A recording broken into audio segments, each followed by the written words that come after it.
Gajah besar bisa saja melepaskan tali kecil yang ada di kakinya, tapi dia nggak pernah mencobanya karena pikirannya masih terikat. Hai, it's me, Melisa. Dalam hidup finansial kita ada sesuatu yang jarang banget dibahas padahal pengaruhnya besar. Banyak orang berpikir masalah uang itu soal penghasilan yang kurang pintar ngatur uang, atau kurang disiplin. Padahal kadang masalahnya bukan di uang, tetapi sesuatu yang jauh lebih dalam. Aku menyebutnya silent saboteur. Apa itu silent saboteur? Silent saboteur ini sebenarnya istilah yang lebih luas, tapi dalam video kali ini aku lebih mau fokus ke satu konteks silent saboteur dalam hal keuangan. Silent saboteur ini bukanlah sesuatu yang kelihatan jelas, dia itu nggak kita sadari kehadirannya tapi ada dalam hidup kita. Dia nggak ribut, dia nggak dramatis, dia ada dalam setiap kebiasaan kecil kita dan respon kita, cara kita berhadapan dengan uang. Bentuknya bisa macam-macam, bisa menunda investasi, belanja yang impulsif, kemudian menghindari catatan keuangan, atau ikutan tren karena takut ketinggalan, atau istilahnya FOMO. Kelihatannya sepele, ini wajar, semua orang juga begini nggak sih? Padahal respon-respon kecil ini sering lahir dari luka batin lama yang nggak pernah kita sadari. Silent saboteur ini sekali lagi nggak teriak, dia kadang-kadang kehadirannya tidak kita sadari, dan dia pelan-pelan mengarahkan kita pada satu keputusan lain, misalnya cara kita belanja, cara kita menabung, cara kita kerja tanpa henti, cara kita berpikir tentang keuangan, dan keputusan-keputusan kecil yang diulang bertahun-tahun itulah yang membentuk kita hari ini. Aku mau ceritain satu kisah sederhana tentang anak gajah. Satu waktu ada satu anak gajah masih kecil, kakinya diikat pada sebuah tiang dengan tali yang kuat. Sebagai anak gajah yang masih kecil, gajah itu memang belum cukup kuat untuk memutus tali tersebut. Dia mencoba berulang kali namun gagal, sampai akhirnya dia menyerah. Di kepala si anak gajah itu tertanam satu keyakinan, aku ini tidak mampu melepaskan diri dari ikatan ini. Tahun berlalu, si anak gajah itu tumbuh menjadi gajah yang besar, yang sangat kuat, dan sebenarnya sekarang dengan satu hentakan kecil saja, itu cukup untuk memutus tali tersebut. Tapi si gajah itu tidak pernah mencoba lagi meskipun tubuhnya sudah lebih besar dan jauh lebih kuat sekarang. Kita pasti bertanya-tanya, kok bisa sih si gajah besar itu nggak coba lagi? Ini bukan karena tubuhnya yang lemah, tapi karena pikirannya masih terikat pada keyakinan yang lama. Apa sih yang kita dapatkan dari kita ilustrasi tadi? Mungkin tanpa kita sadari, kita juga seperti gajah itu. Tubuh kita sudah tumbuh, pengalaman kita sudah banyak, potensi kita sudah jauh lebih besar, tapi kita masih hidup dengan keyakinan lama yang terbentuk saat kita belum siap. Itulah cara kerja silent saboteur. Dari mana asalnya terbentuk pola ini? Pola ini nggak muncul tiba-tiba, biasanya terbentuk pelan-pelan dari masa kecil kita, dari cara keluarga kita bicara soal keuangan, dari pengalaman kekurangan, dari rasa penolakan atau terabaikan, dari rasa tidak aman. Nggak semua trauma itu lahir dari kekerasan fisik, tapi juga bisa lahir dari kalimat yang sering kita dengar mungkin waktu masih kecil. Uang itu kan susah dicari, kita bukan orang berada, kita juga bukan orang kaya. Orang kaya itu biasanya jahat, uang itu sumber dari kacauan atau keributan. Jangan beli itu deh, soalnya kita nggak punya uangnya. Kalimat mana yang kalian sering dengar atau kalian pernah dengar waktu masih kecil, yang diucapkan oleh keluarga kalian atau lingkungan sekitar kalian gitu. Kalimat-kalimat itu kalau didengarkan cukup lama, bertahun-tahun, dari kecil sampai kamu dewasa, dia bisa berubah menjadi keyakinan. Dan kalau kita yakin dengan kata-kata tersebut, dia bisa menjelma jadi mental kita, mental orang kecil. Kita kan orang kecil, kita orang nggak punya, kita orang susah. Kita bawa kepercayaan itu sampai dewasa. Kalau kalian benar-benar menyimpan kalimat itu dalam pikiran kalian dan kalian meyakininya. Kalau ini kena ke kamu, berhenti sebentar, tarik nafas, kamu nggak sendirian. Sekarang kita akan bahas bentuk trauma yang sering muncul dan mengganggu kehidupan finansial kita. Yang pertama adalah trauma kekurangan. Trauma kekurangan ini ciri-cirinya takut jatuh miskin secara berlebihan, nabung tapi nggak pernah merasa cukup, merasa cemas luar biasa, padahal saldo tabungannya baru berkurang sedikit aja, meskipun kebutuhannya tuh udah tercukupi ya. Uang ada, tapi nggak pernah ada rasa aman, kecenderungan menimbun barang, kesulitan berbagi, belanja impulsif, atau kebalikannya. Kebalikannya itu biasanya cenderung sangat kikir dan berperilaku workaholic.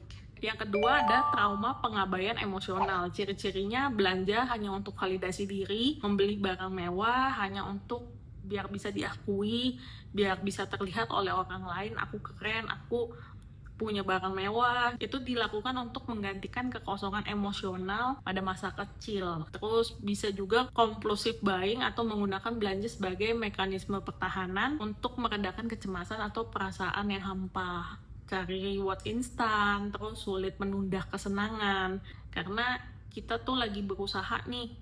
Sekarang kan udah berasa aku udah punya duitnya, aku udah punya uangnya, makanya aku mau puas-puasin, aku mau membeli sesuatu yang aku nggak bisa dapatkan dulu. Siapa yang di sini relate banget nih?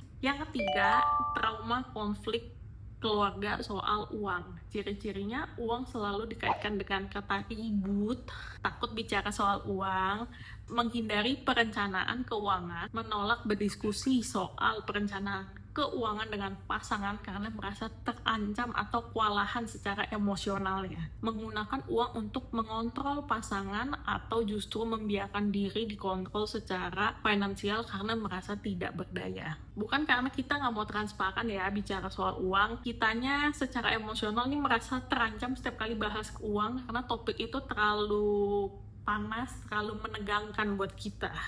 Yang keempat, trauma perbandingan atau rasa tidak pantas. Biasanya ini ciri-cirinya adalah merasa aku nggak pantas kaya deh, aku kayaknya nggak pantas pakai barang-barang mewah seperti itu. Takut sukses, terus merasa bersalah kalau menghabiskan uang untuk kenyamanan diri sendiri. Karena mungkin merasa nggak cukup layak untuk berkorban atau lagi nggak berprestasi kok menghamburkan uang ya.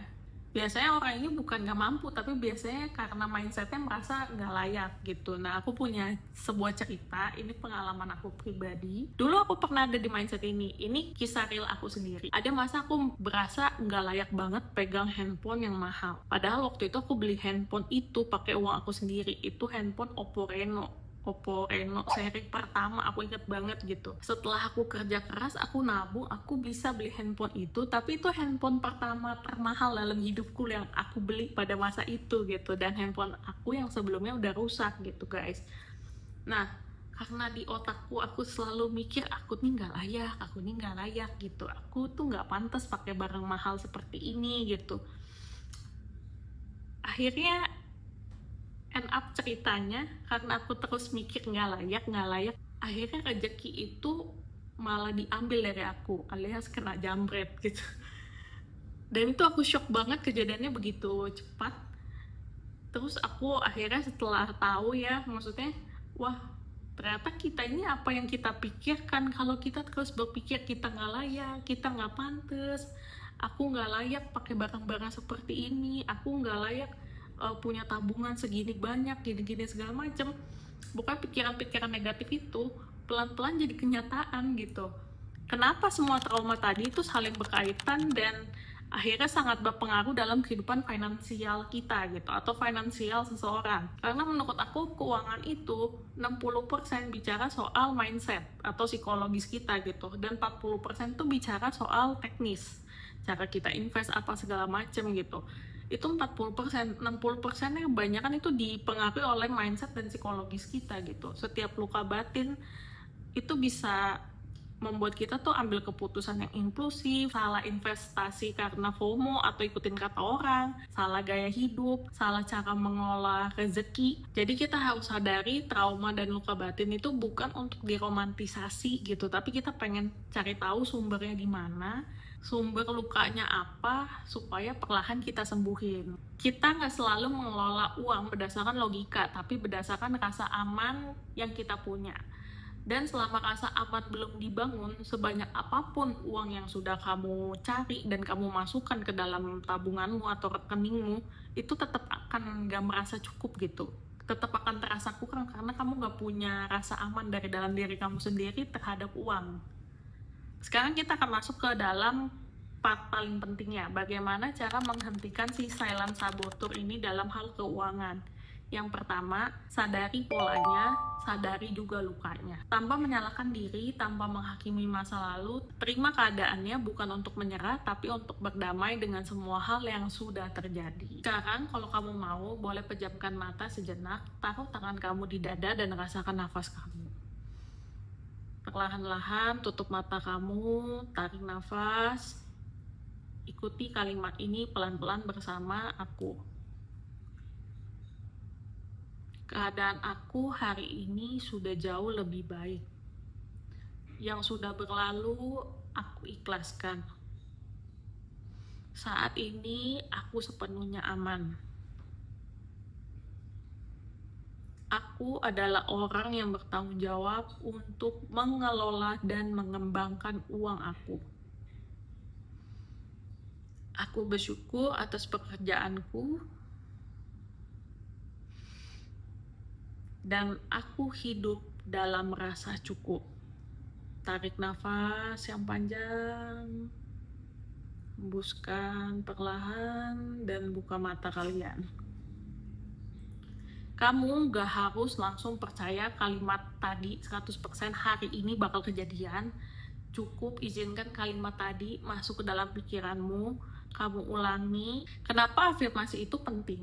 Aku kasih sebuah ilustrasi ya. Kita ibaratkan diri kita adalah sebuah gelas. Nah, gelas itu ketika baru lahir, isinya tuh macem-macem. Tapi ada satu titik kita banyak menerima hal yang buruk, keyakinan-keyakinan yang buruk, sehingga aku memberikan gambaran gelas tadi akhirnya penuh dengan air yang hitam, air yang kotor. Air yang kotor itu adalah keyakinan-keyakinan buruk yang kita terima dari kita kecil sampai kita dewasa sekarang gitu. Bisa berupa kalimat-kalimat yang meremehkan, label yang ditempelkan ke kita, cerita orang lain tentang kita, yang sebenarnya itu bukan diri kita. Kalau gelasnya sudah penuh dengan air hitam, kita nggak bisa langsung buang semua isinya jadi langsung bening gitu dengan satu kali tuang. Satu-satunya cara bagaimana mengeluarkan air yang hitam pekat tadi adalah dengan mengisinya pelan-pelan dengan air yang bersih. Air yang bersih itu adalah kata-kata yang baik. Dia bisa berupa afirmasi, bisa juga dengan doa-doa baik yang kamu panjatkan setiap hari, juga bisa berupa quotes yang menenangkan kamu, atau bacaan dan renungan yang sehat untuk kamu baca setiap hari. Setiap kali kita memasukkan hal baik, sedikit demi sedikit air kotor itu akan terdorong keluar. Sampai satu hari tanpa kita sadari, isi dari gelas itu akhirnya menjadi lebih jernih. Kenapa itu terjadi? Bukan karena masa lalu kita yang hilang, tapi karena kita memilih apa yang kita izinkan tinggal di dalam pikiran kita. Perlu diingat, afirmasi ini bukan soal menjadi positif ya setiap hari. Ini adalah soal memberi ruang aman buat diri sendiri bertumbuh. Langkah kedua untuk menghentikan silent saboteur dalam keuangan. Yang kedua ini, kalian harus bisa pisahkan uang dan harga diri kalian. Selalu ingat di mindset kita kalau uang itu adalah alat, bukan penentu nilai diri kita. Dan jangan mau menghabiskan uang hanya demi diterima orang lain. Yang ketiga, bangun rasa aman. Rasa aman ini harus dibangun pelan-pelan sih. Dia nggak bisa langsung tiba-tiba besar. Dia dibangun dari setiap langkah kecil yang konsisten. Mulailah dari cara yang paling dasar, yang aku sering bilang di setiap video aku, usahakan punya tabungan, punya dana darurat. Walaupun jumlahnya kecil, kalau gajinya sekarang terasa belum cukup, dan kamu masih punya nih tenaga atau waktu lebih, boleh pelan-pelan cari tambahan lain yang tidak mengganggu pekerjaan utama pastinya. Kalau belum bisa juga ya nggak apa-apa. Kita nggak sedang berlomba, yang penting kamu tetap bergerak maju ke depan. Salah satu fondasi rasa aman adalah membangun rasa cukup. Karena dari rasa cukup itulah kita bisa mulai menabung, kita bisa menghargai uang sekecil apapun jumlahnya. Bukan besarannya yang paling penting, tapi adalah kebiasaan dan kesadaran kita bahwa kita sedang menjaga diri kita sendiri dengan kita menabung.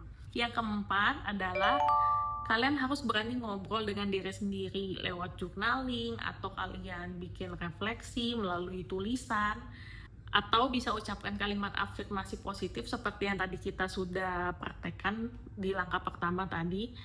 Kalau dirasa memang traumanya sudah cukup berat, sudah kalian merasa, wah nggak sanggup jalanin ini sendirian, kalian boleh banget cari pertolongan atau bantuan profesional seperti konselor, psikolog, ataupun psikiater untuk konsultasi lebih lanjut supaya kalian bisa terbebas atau setidaknya meringankan trauma-trauma kalian dan kalian punya kehidupan finansial yang lebih sehat, lebih memiliki rasa aman itu sendiri. Kalian harus ingat, masa depan keuanganmu itu bukan ditentukan oleh seberapa besar gaji kamu atau seberapa banyak kekayaan yang bisa kamu ciptakan.